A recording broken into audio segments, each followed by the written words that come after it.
are these people? We're going to talk about the article that I wrote this week. And we're going to go down a rabbit hole. Because I decided to go down a rabbit hole. Saw this guy starting to develop some kind of a profile. And everyone's saying, like, why do you care? Like, what's going on here? Well, I'm going to explain why. But before I do, Bad Wolf, good to see you. I want to say hi to people that are actually here. Earl of Laurel, what's up? Good to see you, sir. I can't find the link on the Ocho. It's not on the Ocho. We don't have a link. It's only pushing live when it goes live. You just go to the live link. So here, let me give you that. It's the No worries. It's rumble.com/INN8 the Ocho/live, I believe, is the link. Tyler Pop, the fix. Dude, we read your thread earlier tonight. It was fire. That was great on Reporters Without Borders. You know, go, everyone go follow and support the Fix Collective.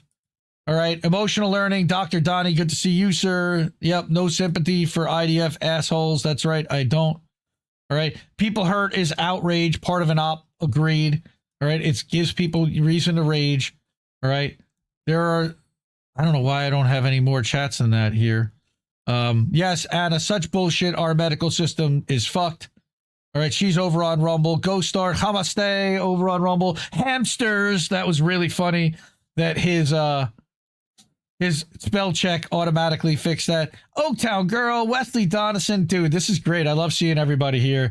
And we're about to get to a article that I wrote where I kind of helped crowdsource this a little bit. And I leaned on some communities and some open groups that I'm a member of to ask questions about this character that I saw pop up in my Twitter feed. His name is Dominic Michael Tripi. And I don't know if anybody's heard of this guy. I had not really. It would be hard, especially if you're not on Twitter, to have heard of him, because he really hasn't existed much off of Twitter, with the exception of about a dozen or so podcast appearances, 24 in the last year and a half. So my question is who is this guy? You can see. And it kind of works out because I want to know. Who are these people? Who are these people? Who are these people? I don't know. All right. So I write this up and I start looking at his Twitter bio. So let's read it. Let's read through it and explain what's happening here. So I do a deep dive investigation that turns into holy shit. I think this guy's, I don't know what he is, but he's certainly not what he claims to be. Something's been gnawing at my brain since I started seeing it a few weeks ago and asking questions, which only further sent my spidey senses tingling that something is not what it appears to be here. A journalist, analyst with a decent-sized following whom I'd never heard of showed up in the replies under people I follow on Twitter, which got me curious. So I put out a tweet. I asked a set of questions on May 4th. I screen capped his bio. Mostly it went unanswered, to my satisfaction at least. I said, who is this guy? Now, it says here that he's the CEO of World Independent News. What is that? Why does he have a website? Like, he's a news guy who's a CEO of an investigative reporter? Where's he published? What's he investigated? And why doesn't he ever link to an article in his breaking tweets? I'll get to that in a moment. So again, I break down. He claims to be the CEO of World Independent News. What is that? That doesn't exist anywhere. It's a website, a media presence. There's no business with that name registered in the states of Missouri or Texas, where he claims he resides. There's also no searchable record of him posting or publishing publicly anywhere prior to January 2024. And I used searches on DuckDuckGo and Yandex and multiple social media sites, which to me is a big red flag. So now I'm a dog with a bone. What the hell is going on here? The extent of his journalism consists of disciplined, highly formulaic styled posts multiple times daily on Twitter, plus about 15 to 20 podcast guest appearances over the last 18 months. He's never published an original article on Substack, Medium, Locals, WordPress, Blogger, Tumblr that I could find. That's what content creators do. Nor is he bylined on any article in any corporate publication, though his tweets now have been cited in several articles across corporate media, which also is weird because you'd think that they would vet this guy too, but all they did was they looked at his Twitter follower count. I have a sneaking suspicion that the journalist, Dominic Michael Tripi, is some kind of a plant or maybe an Astroturfed agent, but at minimum, he's not what he claims to be. Now, here's my why. We've seen personalities like this pop up elsewhere in independent media the past couple of years, which damages the overall reputation and credibility of genuine independent journalists and causes casual observers to dismiss the work of independents when they learn about stories like this. So here's what's really weird. I start asking, so who is this guy? Again, who are these people? According to a couple of people that I've spoken with who've engaged with him or even interviewed him on their show or looked into his background, the consensus is that he kind of popped up out of nowhere in 2024 conveniently and has tried to ingratiate himself as a journalist, analyst, and personality pundit via posting on Twitter and connecting with podcasters like Stu Peters and Sam Parker, and they're in like this white nationalist type of movement. And we'll talk about that later. I didn't want to make that the focus at all, but that's kind of the playground and the group of people that he's trying to appeal to, which is why people in this audience likely have never heard of this guy. He was not designed and he is not trying to appeal to our groups. All right. So again, he says that he's the CEO of World Independent News. What is that exactly? His Twitter and Instagram bio, by the way, Sticky Nicky Trippy is his Instagram thing. That's a personal thing. It's locked down. It's private, but it has 150,000 followers. Claim that he's the CEO of World Independent News, but that company name doesn't exist anywhere across the web as a news organization, website, or presence. Interesting. All right. There is no business with that name registered in the states of Missouri or Texas, where his account claims he resides. His July 2024 interview on TNT Radio showed his location to be Austin, Texas. I have a screen cap of that below. Public records show addresses in St. Louis, Missouri, and a P.O. box in Chesterfield, Missouri. Again, that's just a public web search, and I didn't put that in. I don't want to dox him. Where and how does he operate? Who are his clients? Where does he publish outside of Twitter? And where does he market his business? Nowhere, based on what I can find. All right. He also claims to have had a background in sales and logistics. He said this on this Coffee and a Mic platform, podcast on New Year's Day. It's funny. He did a New Year's Eve live stream, and then he did another one on New Year's Day. This guy hadn't been anywhere doing anything. And he just decided, I guess, for 2025 to be his coming out. I mean, he had been on a few podcasts. He'd been on Stu Peters. He had been on this Baptist thing. I got them below. But I did a deep search for Dominic, and I actually tried to misspell his last name because I would think that as an Italian, his last name would have two P's in it as Trippy, Trippi, right? So I typed in Trippi, and I get this Zoom info profile link.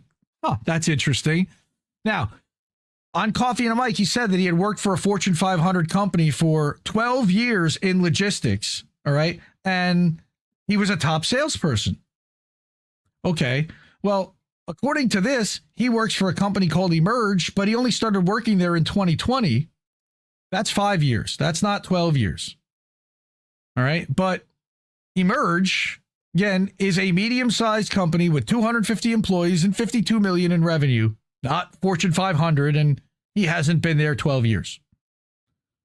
All right. This employment history found assembled via Zoom info also, and he didn't submit this. This was kind of cobbled together from Zoom info's clients. Shows he spent 12 years in the freight and logistics industry, but he's worked for 5 different companies, not just one, right? He's been with this current company 5 years per above. All right. He's looking at a little closer also at the other 4 companies. None of them are in the Fortune 500. So I looked at every single one. Small company and annual revenue less than $5 million. This one, Nightline Express. All right. Then Sync National Logistics. where he claims he worked from 2016 to 17, another small company in the St. Louis area, okay, that less than $5 million in revenue, not Fortune 500. Mid-America Logistics, also medium-sized company, $57 million in revenue. Okay, he worked there in like 2016 or 2014, or 2012 to 2016, 4 years there. Also, not Fortune 500. All right. There's no public profile on LinkedIn or anywhere else professionally in his name, which he sets up and maintains. Most top sales reps, as he referred to himself, that I know, have at least some online profile, appeared at an industry-related conference, were referenced by a client or a vendor, or at least had their name appear somewhere in 12 years in an industry where he's a top seller attached to multiple organizations. This person doesn't have any of that. The only thing searchable at all is that ZoomInfo profile that he didn't create, but was rather assembled from ZoomInfo scraping the web for years and input from ZoomInfo clients that entered his contact info as their contacts or synced it from their contacts on their phone with the ZoomInfo database. Also strange again, lack of any professional references. Never mentioned by anyone, either to praise or even criticize and say that he's a piece of shit. He's never been listed as a business contact in a press release. Owns a company, owns a marketing company, never appeared. He's also never published an article showing his industry expertise. I've even done that in my own name. Most top sales performers I've met and know have a pretty visible public profile and need to, so that their clients look them up, they know who they're dealing with. Dominic has gone out of his way to carefully tailor and cleanse his public image to show practically nothing professionally. Why? So, ZoomInfo also shows him to be the president of Tripi Distribution Services LLC, but of course web searches for that come up empty. Searching for the LLC listed by ZoomInfo, all I could find in there was a 5-year-old LLC registered in St. Louis in the middle of COVID as Tripi Holistic Consulting LLC, which could be anything. But what's interesting is that it shows that it's an active business as of in Missouri since July 23rd, 2020. He lists very vague products and services to operate and conduct all business activities legally permitted in the state of Missouri. And he's listed as a naturopathic or holistic category of business. Okay, where and how does this business operate? Who are its clients? Where does he publish to promote that business? And does he market this business? And if so, again, where? Both of these links below showed the same address, by the way, which I've redacted again to protect his location. All right. That first, Dominic Tripi in St. Louis, according to Bizopedia, but then according to Open Corporates, Tripi Holistic Consulting is listed at the same physical address. And I put the links there if you want to look yourself, but I'm not putting that out on me. So what's really weird is that I got, again, very highly skeptical. And that was before I even did all this deep diving. All right. Digging deeply on several different web searches, it's virtually impossible to find anything from or about this guy online prior to January 2024, which set off red flags. Did he pay to have his identity scrubbed from the web completely? Maybe. I mean, as someone who posts at the level of frequency and consistency that he does today, Dominic has showed a level of discipline that doesn't just start out of nowhere. He didn't just start tweeting. Like, he was somewhere before. He had to have been doing this. He didn't just do this with that level of discipline and consistency. Never published to Substack, Medium, Locals, etc. No podcast or Rumble show of his own. You're going to see he's got the equipment to do it. And certainly he's got the skills as a guest. He's got opinions. Rumble's free. How does he consider himself a journalist if he doesn't write anything more than a rewritten headline? Breaking. CNN says blah, blah, blah. And here we go. The extent of his journalism consists of very formulaic style posts on Twitter. 90% of his posts start with breaking, but never references a link to the original source, nor does he regularly credit or cite any publication in any of his breaking news posts in a tweet underneath, as many orgs do. Right? A lot of them they'll do a text post, but there'll be a link to see the story underneath. He doesn't do that. All right. This is just one day's worth of articles, and I've got screen caps for days. But if you continue to look at this, all right, it's literally just Captain Obvious stuff. Breaking: Special Envoy to Middle East Steve Witkoff told mediators U.S. not planning to force Israel to end the Gaza war, and that actually had 333 likes. First, ask questions later. I guess he's literally just regurgitating somebody else's tweets or headlines. There's nothing original there. That's a web search I'm going to show you in a minute. All right. He's clearly learned how to work the Twitter algorithm to get reach, unless he's paying for it, which is also possible. But where's that money coming from? How's he getting that level of engagement for posting a literal text-only observation with no images, tags, videos, GIFs, or links? An obvious factoid or rewriting someone else's headline as breaking? That's really all it takes to go viral? No way. Only likes matter. Likes rule all. Apparently to some. Unwillingness to show your work or amplify the sources you get accurate info from is another red flag. And reminder that there's no searchable record of this guy posting, publishing anywhere online prior to January 2024 using searches on DuckDuckGo, Yandex, and multiple social media sites. All right. Like I said, I've only been able to find any original article published by him. I've never been able to find one published by him anywhere. Nothing that wasn't either reposted or a generic observation.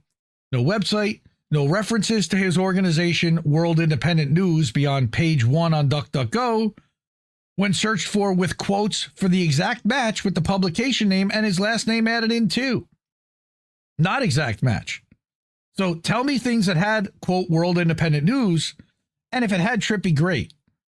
So I only get 3, 2 of which are his profiles, and one of which is where he's cited in this Destiny article for one of his other tweets. No more results for World Independent News Tripi. Weird. Are your spidey senses tingling yet? Do you smell something weird? Do you see that this guy isn't legit? At this point, I would think that he's AI. I don't even know if he's a real human. However, if he didn't do personal appearances on podcasts, I would heavily suspect that. But he's appeared as a guest on more than a dozen podcasts due to his journalism. And this is one of the big ones. This is one of the more important ones that he was on. He went on New Year's Day. And here he claims that he and Owen Schroyer were best friends from the time he was 20. Doing the math, if he's 37, according to those public record searches, he told somebody else he was 35, that would put the length of their friendship at 15 to 17 years, which would be 2008, 2010.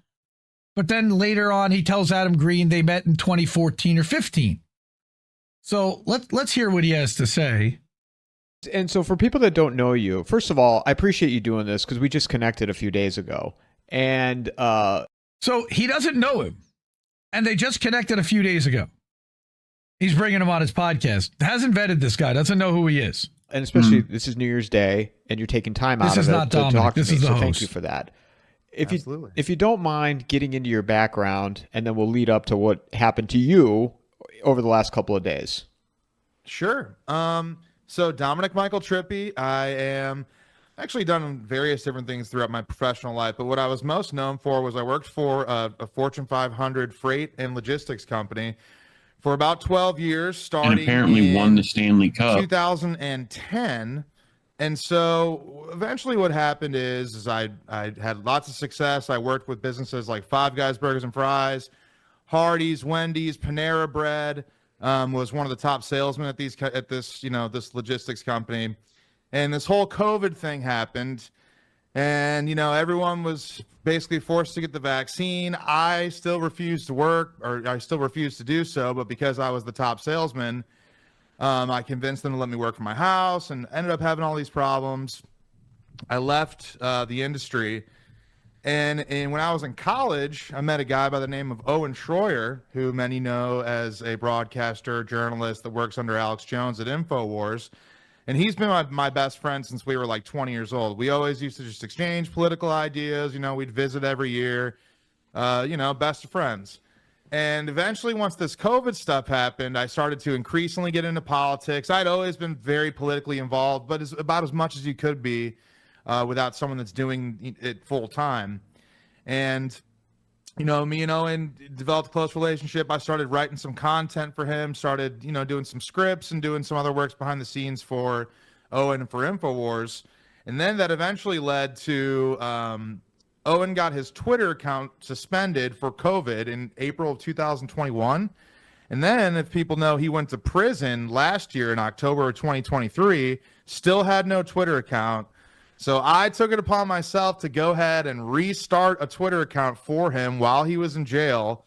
And I ended up building it to around like 70, 80,000 followers by the time that he got out. He got out, took it over. I started mine, and I started just mine in March of 2024. Already have about 35,000 followers now, well, I guess January now.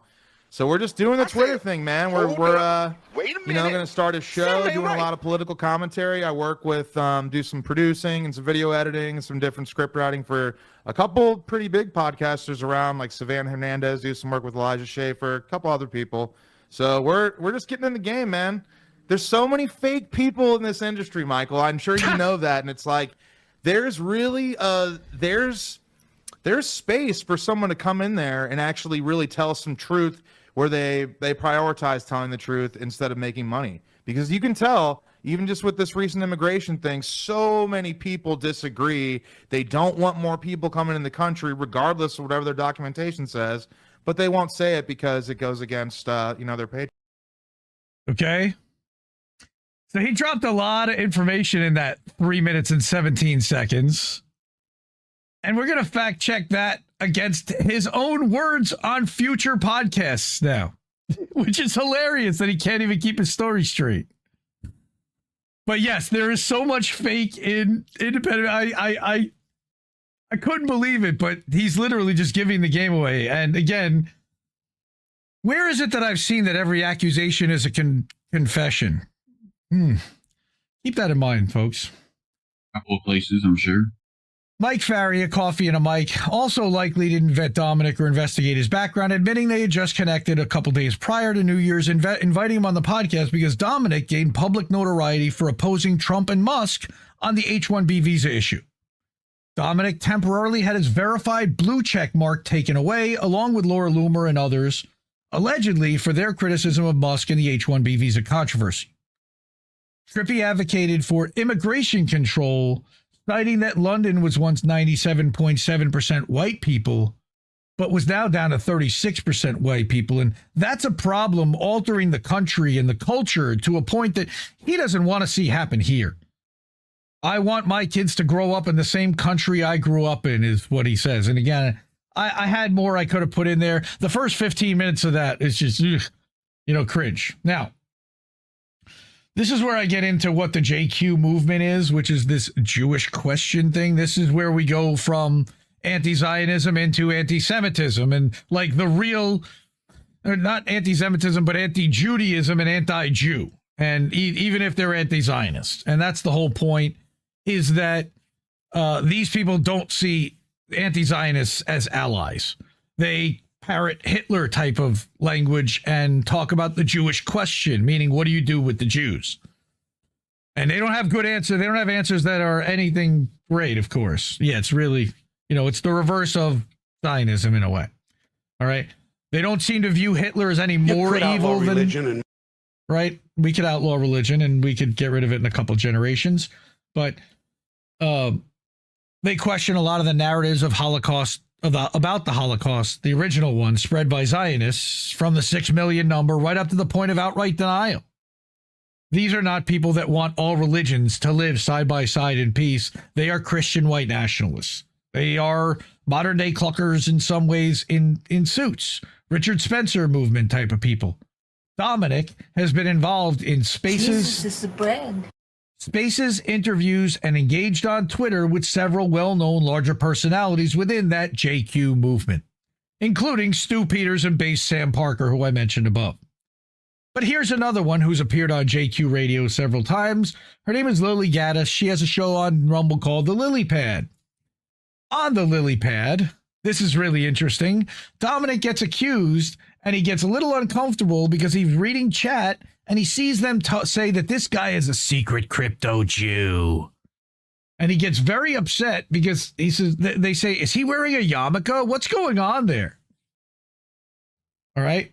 So watch this. Like, it really is shit on white people. Like, you can basically, everybody else is protected. Beyonce's the best thing in the world. All these black, like, celebrities, Fuck you, white lady. They're worshipped like they're literally gods. And then white people, I mean, even Taylor Swift is like, she's getting booed and stuff. So I think even that's a little bit of a white boo, hate. boo this white lady. You'll never see Beyonce get booed, but it's fine if Taylor Swift does. Not that I'm a Swiftie by boo any Beyonce stretch. too, and you white lady. I never thought of it from that viewpoint. Yeah, you think that's why? I mean, she's pretty unpopular, but I think it wouldn't have. I'm telling you now, Beyonce would not have gotten booed because they would all be scared of losing their jobs or getting on. Man, you're gonna make me like Taylor Swift. I'm gonna have to stop you right I know, there. right? Beyonce is one of the best albums of all time. I'm gonna let you finish. People in the chat, by the way, I'm gonna let you finish. Catholic. I'm not Jewish. I don't understand why. Here, I'm fucking Catholic. I'm not Jewish. All right. Yeah, I saw that. Look me up. It's funny, Christian though. Brothers Catholic High School. Christian Brothers Catholic High School Ascension. You know. All right, so he tells you where to go to look him up. Show him on the doll you to look him up where they touched you. But he doesn't exist. Oh, I'm half Italian. I'm half German. I got a little. Your hair right now looks like a yarmulke. Oh well, you know. Put your hands like this so it's white. I didn't have enough. Yeah, well, I got a bright ass light on me too. So no, my fucking hair is real. Jesus Christ. He's not a Jew, okay? Yeah, it doesn't look real. Yeah, welcome to the club, brother. No, it's all good. Hey, you know what? It's all good. I mean, who's your fucking Baba? Get a new Baba. Saying shit, and I just want to say, it's all good. Now, what's really funny? I was gonna bring that up, but I wasn't sure if you. What's really funny is that at one point, Owen Schroyer had Lily Gaddis on his show about a year earlier and accused her of being Jewish. And then she turns around and has his boy on, and her chat accuses him of being Jewish. Okay. Well, also of note in this clip is that he looks like he's wearing a yarmulke. All right. He's accused of that. He touches his head and seems to shift a toupee. But he's highly defensive that he could possibly be wearing a yarmulke. I think a toupee is as bad as a yarmulke, personally. All right.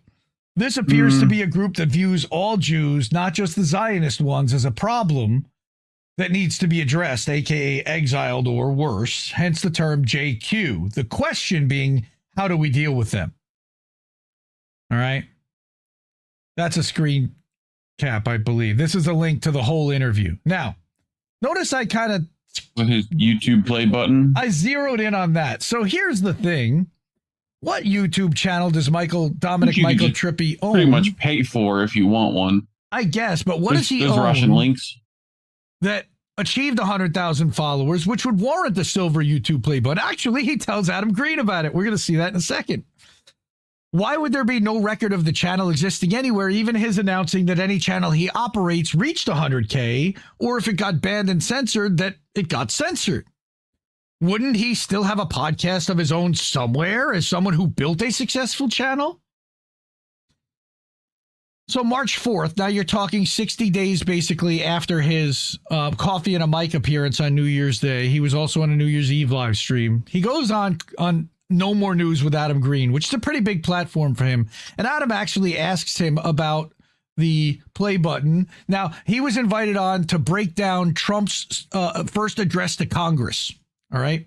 Are you new to Twitter? I know you've just kind of like exploded on Twitter recently, but yeah, you've been going on a lot of other shows and stuff very recently. So tell us a little bit. Yeah, so I didn't do. But I see you got the YouTube thing back there. Does that mean you have 100,000 subs on YouTube? I used to be a producer for a somewhat popular person, but they don't necessarily like me too much anymore. I talked a little bit too much about like race realism, but enough for you to keep the play button and some other things like that. So I don't really. Well, we'll talk about who it is, but Okay, you can tell me offline. I guess you don't want Zoom to here's and my- hands. Oh, that's Well, okay. and I don't even mind sharing it to everybody, but let me give you a little bit about my background. So my whole connection with Owen Schroyer and like Alex Jones or whatever, dude, people are confused. Owen's just my boy that literally lived in my neighborhood growing up back in St. Louis, where we're from. So, you know, there's not a ton of guys that had like the sort of right-wing politics views that I had way back in like 2014, 2015. He was literally just my neighbor. So we've developed a good friendship over the years. And finally, I'd say in about 2021. So you're IRL friends with Owen before he was working at InfoWars. Yeah. Okay. Like 2-3 years before he started working there. Mhm. And 2-3 years before he started working there. 2021, I started doing some writing, some producing, Not just some stuff on the college. side for Owen, particularly not for InfoWars. Mhm. But I just kind of increasingly got more and more into politics. And then once the January 6th stuff happened and he got sentenced to jail, I actually started his now current Twitter account to give people updates on what was going on with him in jail and things like that. And then Because his had been banned, so you started a new one when he was in jail. Is that right? just to kind of advocate for him because, you know, InfoWars was not on any major platforms. They were kicked off YouTube, the App Store, X. So no one really knew, you know, how to reach him or what was going on with him. So I just figured it'd be a good idea. And then like I started putting some opinions out there, you know, like he went to jail in October 2023. Obviously October 7th happened.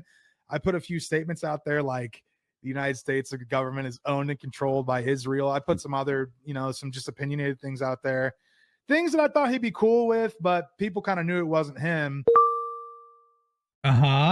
So the other thing I noticed in this conversation, which was in the background on the shelf, he has that silver YouTube play button, right?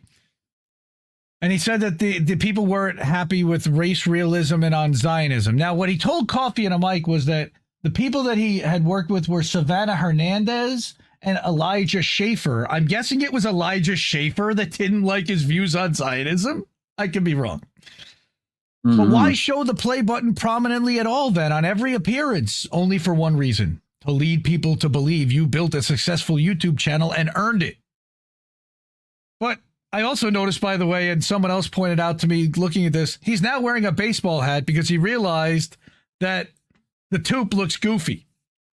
All right. He also wore a baseball hat last summer, and he was wearing dark MAGA. But this is a really interesting one. They point out the hypocrisy and naked partisanship of conservative influencers like Benny Johnson and Charlie Kirk, who started embracing Alex Jones once he was allowed back. All right. He says at the end of the clip that native-born Americans is what his main political interest is.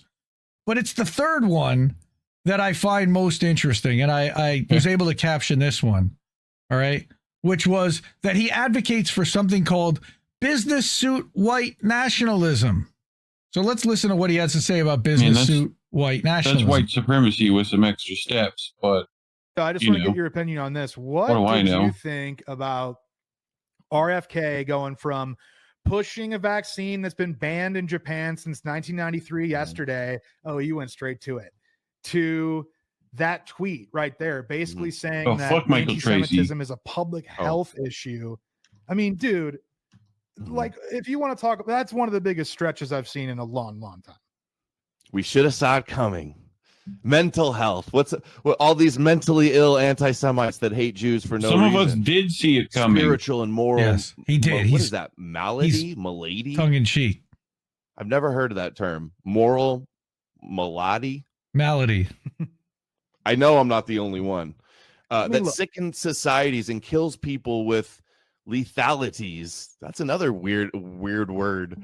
Kills Comparable people to with history's lethalities? most deadly plagues. Oh my God. It's like the most deadly. Anti-Semitism is the deadliest plague. We need a vaccine for anti-Semitism. Do you not sometimes think that when they put these types of statements out that they're almost just stoking a flame on purpose? Like we just spoke about how they almost want to see increased anti-Semitism because they want to have a reason. Ian to Carroll, he's create highlighting. laws to No, put he it out. was I mean, like joking. He must He's not know. I mean, obviously fan. he didn't just wake up and say, you know, have breakfast, start whistling, and just tweet this out on his own. It's like, Clearly he oh, was made to of tweet course, this, and it's just propagandist for Kennedy you and know, Nicole Shanahan. 27,000 likes. Naturally. Well, I mean, that's the troubling part about it too, is this is actually something that maybe we can talk about next time. But if you've noticed, ever since Trump has won, any resistance on the right has greatly died down. I mean, whether it's through the actual White House or whether it's through a bunch of conservative organizations that are very aligned with the president, they want to basically take the dissident right, defang it. I know that, plenty of people have much to say about groypers and stuff, but make no mistake, like they want those accounts gone because they were pretty effective at spreading a lot of dissident ideas. So I just think that they're also meaning effective at anti-Israel. making anti-Semitism look retarded, though. At the same time, no, and so I talk about something I call You it used the R word, yes. business suit national, or me and a friend call it business suit white nationalism. But basically, the idea is that if you're going to have an ideology that maybe some consider to be pretty far right or kind of a little extreme or what have you, you need to present yourself or at least have the ability or the knowledge or the speaking ability to actually put your ideas out there in a way that's going to be perceptible or digestible to someone that might not disagree and that may disagree with you heavily, or that's a total normie. Because like when you got dudes out there just throwing Romans and being crazy and doing Hitler edits and all this type of stuff, to me, dudes, that makes it very difficult for someone that is open, maybe in other circumstances, to having an America First, isolationist, nationalist ideology. I think it scares them away. So I'm not saying to people like, hey, if you want to be hardcore, that's up to you. But like for me, I try to sort of just frame things in certain ways where I can actually get people to sort of start agreeing that otherwise wouldn't. Yeah, it's like, that you can make the argument that it's fun and it's trolling and it's internet and it's edgy and it's memes and that reaches more people. But I think a lot of good people are also turned away by a lot of the antics and the behavior as well.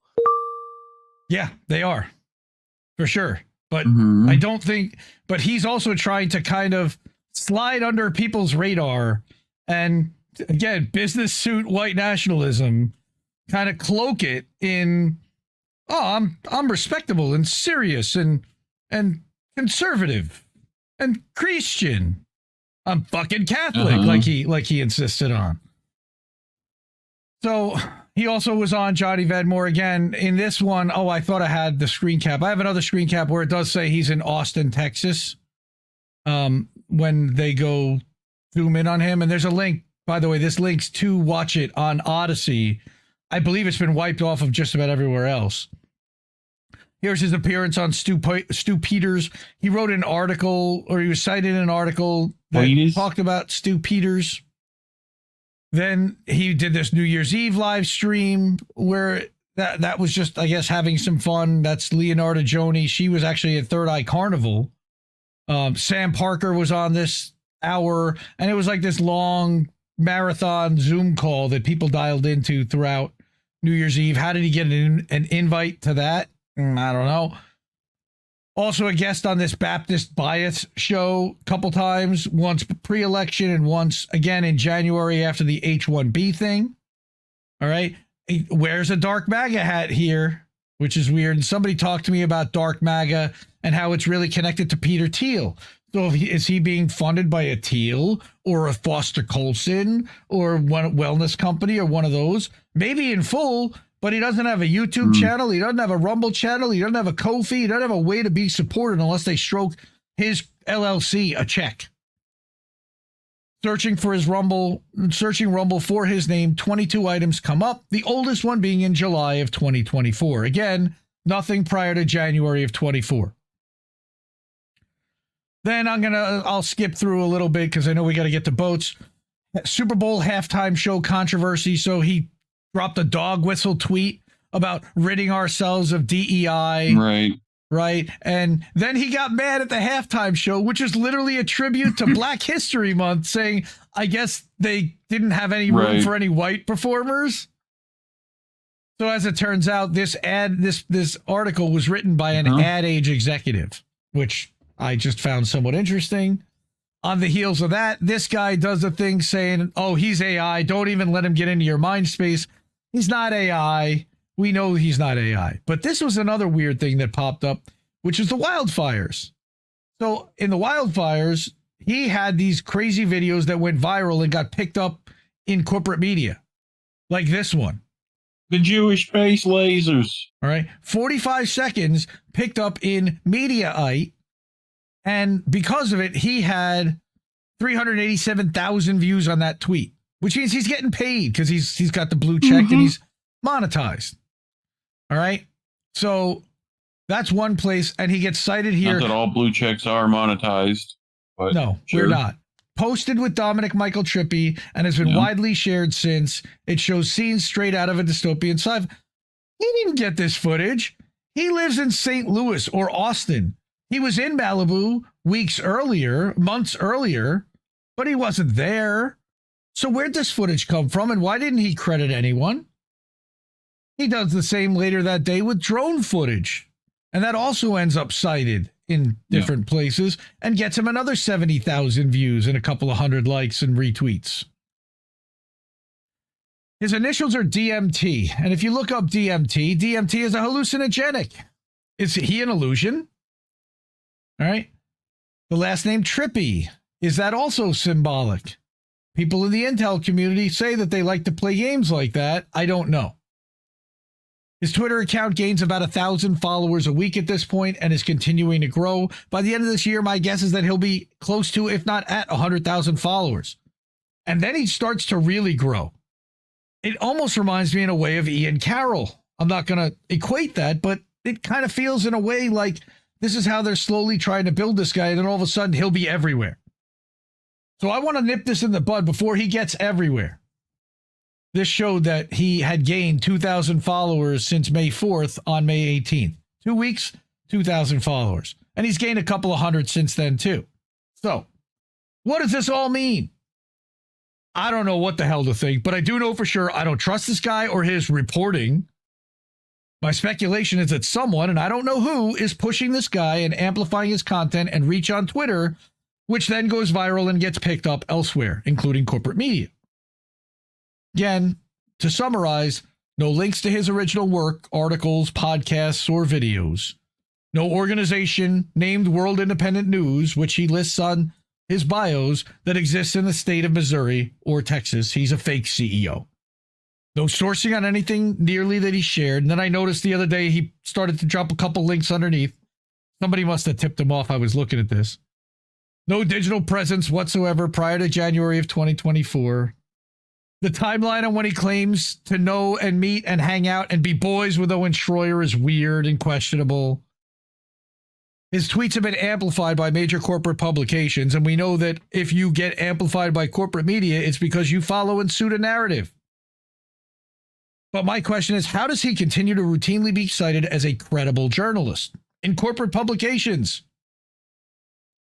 Military, FBI, NGOs, Homeland Security, and other orgs have a history of using media figures to manipulate the public. See the Stockwell interview, very famous. I'm not willing to rule out the possibility that he's some kind of intel agent, handler, infiltration operative, or some kind of combination of all, or he could be something else entirely. Like I said, I am not sure what this is, but I don't believe it's genuine or honest at all. So the question is, what do you think? Let me know in the comments. Share it with everyone you know who might run into this guy. They need to be aware of who they're dealing with and what his background is. And again, I want to give a special thanks to a big group of people that helped me research this, saw what I was seeing, and then jumped in to volunteer with their time, brain power, and experience to help put this together. This was far from just me putting this whole thing together. I had help, and I'm not to protect those people's identities, because I have no idea who this guy is and where he's going to come from and how he's going to come at me. I'm the only one that's going to put this out in my name. I'm going to ask one more time for everyone, if you're able and of means, please, if you like investigations like that, you're not finding that anywhere else. We're not monetized anywhere else but these places. Cash App, $ Indie News Network, ko-fi.com/Indie News Network, paypal.me/Indie News Network, INNnewsletter.com, and IndieMediaToday.com, where we're still live right now. Jamil Taib, good to see you. Thank you so much for all the support, and everything that you like over there. Really, dude. Real, so appreciate it. Harp saying more like reach around. I don't want to go through the chats. I'm sure there's tons of them, but this guy's reporting is about as real as Al Capone's vault. Thank you, Bad Cookies. All right. It's crazy. The acronym created by World Independent News is cutesy in similar fashion. You know, that's interesting because Greg Walker picked up on that and he saw a bunch of companies win something, win this, win that. And hey, winning, you know, almost like, you know, Trump, whatever. But what's really interesting again is also that he does not have. You mean? Well, also Trump, but he talks about winning all the time. But GoFundMe, he doesn't have a GoFundMe. He doesn't have a Ko-fi. He doesn't have a PayPal. He doesn't have anything. And he recently claimed that he was a victim of the tornado in St. Louis. And somebody asked him, like, do you have a GoFundMe or something? He's like, no, I'm good. Just pray for me. How's this guy getting funded? I don't know. Man, what a mess. I don't know why that bothered me as much as it did, but it did. And I went down that rabbit hole, and I'm not unhappy that I did. Continue to support independent media because we need it more than ever. So many propagandists out there. Thank you so much for watching, and we'll see you next week. Take care, everyone. No! We just fucking lost the stream! Can't keep giving us nothing and think we're bluffing about coming for your heads. Why play civil if you won't listen to 50,000 dead? And now we know our mission, we form a militia, make Congress a prison.